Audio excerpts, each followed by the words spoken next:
We have thin wall versus thick wall going on here again. There's a membrane in the center of this that needs to be punctured. It's a 0.2 millimeter wall. So standard injection on this was going to be a very difficult thing to do. So if you look at standard injection, you see a major backfilling situation in there. We came up with a different solution on this, and this was actually kind of unique in the sense that we're using compression on this. So what we did is we actually pulled back the core to make its starting position thicker, and we kind of iterated on that.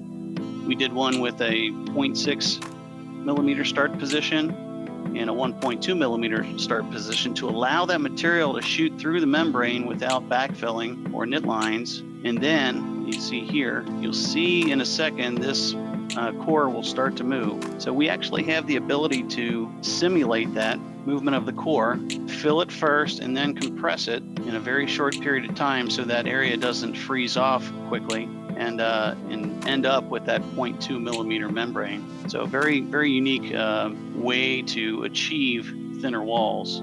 I preach this in just about everything I do, Moldflow wise, but make sure that any materials that you're using are well characterized before they're being simulated on your mold. In this case, we're showing the exact same setup in two cases. In one case, we have material without juncture loss data. In the other case, we have it with juncture loss data. And you can see the difference in the pressure predictions, okay? So, and this is just in a standard part. If you go to thin parts, this becomes amplified pretty quickly. Remember, the pressure increases exponentially as you try to reduce wall thickness.